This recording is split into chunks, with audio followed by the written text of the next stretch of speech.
దేశంలో ఇప్పుడు రాజకీయ పార్టీలతో పాటు సోషల్ మీడియా ప్లాట్ఫారంల ద్వారా పుట్టుకొస్తున్న డిజిటల్ ఉద్యమాల హవా నడుస్తుంది. మొన్న నీట్ పేపర్ లీక్స్ పై కాక్రోచ్ జనతా పార్టీ ఉద్యమం చేసి దేశవ్యాప్తంగా సంచలనం సృష్టించింది. ఇప్పుడు అదే తరహాలో ఈ20 జనతా పార్టీ, రిజర్వేషన్ హఠావో ఆందోళన్ అనే రెండు కొత్త సోషల్ మీడియా ఉద్యమాలు వేగంగా విస్తరిస్తున్నాయి. ఒకటి ఇథనాల్ కలిపిన పెట్రోల్ విధానంపై ప్రశ్నలు లేవనెత్తుతుండగా, మరొకటి ప్రస్తుత రిజర్వేషన్ విధానంపై చర్చకు తెరలేపుతుంది. లక్షలాది మంది ఫాలోవర్లతో ఈ ఉద్యమాలు సోషల్ మీడియాలో పెద్ద ఎత్తున వైరల్ అవుతున్నాయి. ఈ నేపథ్యంలో ఈ కొత్త పార్టీల డిమాండ్లు ఏంటి?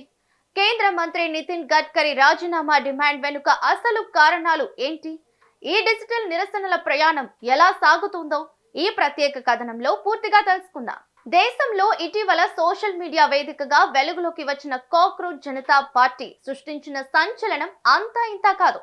వివిధ పోటీ పరీక్షల్లో అక్రమాలు, నీట్ పేపర్ లీకేజీ వంటి అంశాలపై యువత డిజిటల్ వేదికగా చేపట్టిన ఆందోళనలు పెద్ద ఎత్తున విజయవంతమయ్యాయి. ఆ స్ఫూర్తితోనే తాజాగా సోషల్ మీడియాలో ఈ20 జనతా పార్టీ పేరిట మరో కొత్త డిజిటల్ కమ్యూనిటీ పుట్టుకొచ్చి ఇథనాల్ పెట్రోల్ అంశాన్ని తీవ్రంగా వ్యతిరేకిస్తుంది. ఈ కొత్త ఆన్లైన్ కమ్యూనిటీకి సోషల్ మీడియాలో విపరీతమైన స్పందన లభిస్తుంది. ముఖ్యంగా ఇన్స్టాగ్రామ్ లో ఈ పేజీకి 5 లక్షలకు పైగా ఫాలోవర్లుండగా, ఎక్స్ వేదికగా వేలాది మంది యువత ఈ ఉద్యమానికి మద్దతు తెలుపుతున్నారు. తమకు ఎలాంటి అధికారిక రాజకీయ పార్టీలతో సంబంధం లేదని, ఇది పూర్తిగా వాహనదారులు, పౌరుల మద్దతుతో నడుస్తున్న స్వచ్ఛంద డిజిటల్ వేదిక అని నిర్వాహకులు స్పష్టం చేస్తున్నారు. ముడి చమురు దిగుమతుల భారాన్ని తగ్గించడం, దేశీయ ఇంధన ప్రత్యామ్నాయాలను ప్రోత్సహించడం, చెరకు మరియు జొన్న రైతులకు మెరుగైన ఆర్థిక ప్రయోజనాలు చేకూర్చాలనే ఉద్దేశంతోనే ప్రభుత్వం సాధారణ పెట్రోల్లో 20% ఇథనాల్ ను కలుపుతూ ఈ20 ఇంధనాన్ని ప్రవేశపెట్టింది. ఈ విధానం పూర్తిగా సురక్షితమైనదని, దీనివల్ల వాతావరణ కాలుష్యం కూడా తగ్గుతుందని కేంద్ర ప్రభుత్వం బలంగా వాదిస్తుంది. అయితే ఇథనాల్ బ్లెండింగ్ విధానం వల్ల వాహన రంగంలో తీవ్ర సమస్యలు వస్తున్నాయని వినియోగదారులు ఆరోపిస్తున్నారు. ఇథనాల్ లో సాధారణ పెట్రోల్ కంటే కలోరిఫిక్ విలువ తక్కువగా ఉండటం వల్ల వాహనాల మైలేజీ గణనీయంగా పడిపోతుందని డ్రైవర్లు వాపోతున్నారు. పాత వాహనాలు లేదా ఈ20కి పూర్తి స్థాయిలో అనుకూలంగా లేని ఇంజిన్లతో రస్ట్ పడుతుందని నెటిజన్లు సోషల్ మీడియాలో పెద్ద ఎత్తున పోస్టులు పెడుతున్నారు. ప్రముఖ యూట్యూబర్ సౌరవ్ జోషి తన మెర్సిడీస్ బెంజ్ ఎస్యూవీ కార్లో ఈ20 పెట్రోల్ వాడటం వల్ల ఇంజిన్ లోపాలు తలెత్తాయని ఒక వీడియోను విడుదల చేయడంతో ఈ అంశం ఒక్కసారిగా దేశవ్యాప్తంగా హాట్ టాపిక్ గా మారింది. ఈ ఘటనతో సామాన్య వాహనదారులను ఇథనాల్ పెట్రోల్ పై అనుమానాలు మరింత బలపడ్డాయి. అయితే తాజా BS6 వాహనాలు అన్ని ఈ20 ఇంధనానికి పూర్తిగా అనుకూలమైనవని మెర్సిడీస్ బెంజ్ సంస్థ స్పష్టతనిచ్చింది. ఈ వివాదంపై కేంద్ర రోడ్డు రవాణా, రహదారుల శాఖ మంత్రి నితిన్ గడ్కరీ స్పందిస్తూ ఈ20 ఇంధన విధానాన్ని గట్టిగా సమర్థించారు. ఆత్మ నిర్భర్ భారత్ డిజిటల్ విజన్ లో భాగంగా బయోఫ్యూయల్స్ వినియోగం ఎంతగానో దోహదపడుతుందని, సాధారణ సాంకేతిక లోపాలను అనవసరంగా ఇథనాల్ బ్లెండింగ్ కు ఆపాదించడం సరికాదని తేల్చి చెప్పారు. ప్రతికూల ప్రచారాలు నమ్మే ముందు మెకానికల్ నిపుణులను సంప్రదించాలని సూచిస్తున్నారు. ఇథనాల్ కలిపిన పెట్రోల్ ను పూర్తిగా వ్యతిరేకించకపోయినా వినియోగదారులకు ప్రత్యామ్నాయాలను కల్పించాలని ఈ గ్రూప్ డిమాండ్ చేస్తోంది. మార్కెట్లో ఇథనాల్ కలిపిన పెట్రోల్ తో పాటు 100% స్వచ్ఛమైన పెట్రోల్ ను కూడా విక్రయించాలని, వాహనదారులు తమకు నచ్చిన ఇంధనాన్ని ఎంచుకునే స్వేచ్ఛ కల్పించాలని కోరుతోంది.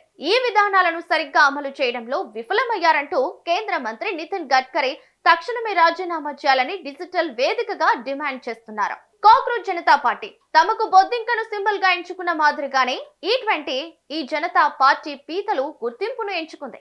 అవును, మేం పీతలమే, అన్యాయానికి వ్యతిరేకంగా ప్రతి చోటికి మేం వెళ్తాం అంటూ సోషల్ మీడియాలో పోస్టులు పెడుతూ ఈ ఉద్యమాన్ని మరింత ముందుకు తీసుకెళ్తున్నారు. ప్రభుత్వ నిర్ణయాలపై తమ నిరసనను ఇలా వినూత్న రీతిలో వ్యంగ్యంగా చాటుకుంటున్నారు. ఇంకోవైపు రిజర్వేషన్ హఠావో ఆందోళన్ పేరుతో ప్రారంభమైన సోషల్ మీడియా ఉద్యమం కూడా భారీ స్పందన పొందుతుంది.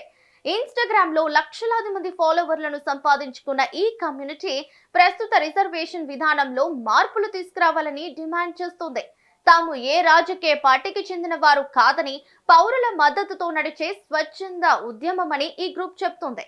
రిజిస్ట్రేషన్ లో కులం ఆధారంగా కాకుండా ప్రతిభ ఆధారంగా ఉండాలని RHA వాదిస్తుంది. సమాజంలో కుల ప్రస్తావనను తగ్గించాలని, ప్రభుత్వ వ్యవస్థల్లో కుల వివరాలను అడగకుండా చట్టాలు తీసుకురావాలని డిమాండ్ చేస్తుంది.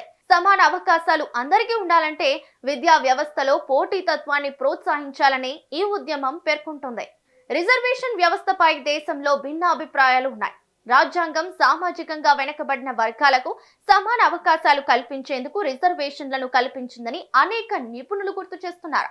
అందువల్ల ఇలాంటి డిజిటల్ ఉద్యమాలు చర్చను పెంచుతున్నప్పటికీ వాటి డిమాండ్లపై దేశవ్యాప్తంగా విభిన్న అభిప్రాయాలు వ్యక్తమవుతున్నాయి.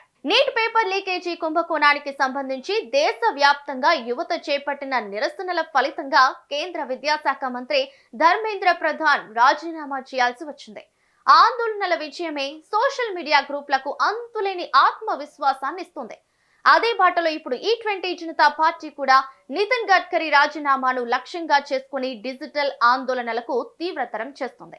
రిజర్వేషన్ హఠావో ఆందోళన సైతం తమ డిమాండ్లను కొనసాగిస్తుంది. గతంలో వీధుల్లో జరిగే నిరసనలు ఇప్పుడు సోషల్ మీడియా వేదికలకు మారుతున్నాయి.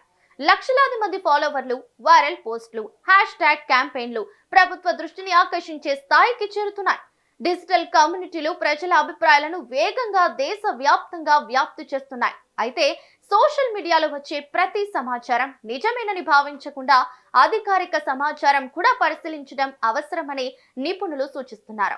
సిజేపీతో ప్రారంభమైన ఈ డిజిటల్ ఉద్యమాల పరంపర ఇప్పుడు E20 జనతా పార్టీ RHA వరకు చేరింది. భవిష్యత్తులో వివిధ ప్రజా సమస్యలపై ఇలాంటి సోషల్ మీడియా ఉద్యమాలు మరింత పెరిగే అవకాశాలు కనిపిస్తున్నాయి. ఒకవైపు ప్రజలకు తమ అభిప్రాయాలను వ్యక్తపరిచే వేదికగా ఇవి ఉపయోగపడుతుండగా, మరోవైపు ప్రభుత్వం, నిపుణులు, ప్రజల మధ్య వాస్తవాల ఆధారంగా చర్చ జరగడం కూడా అంతే అవసరం.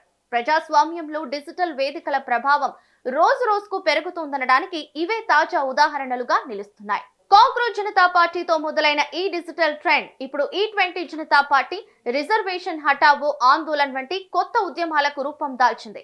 ప్రజలు తమ సమస్యలు, అభిప్రాయాలను కొత్త పద్ధతిలో వ్యక్తపరుస్తున్నారనే విషయాన్ని ఇవి స్పష్టం చేస్తున్నాయి. అయితే సోషల్ మీడియాలో వైరల్ అవుతున్న ప్రతి ప్రచారం వాస్తవాల ఆధారంగానే ఉందా? ప్రభుత్వం తీసుకొచ్చిన విధానాల వెనుక ఉన్న కారణాలు ఏంటి?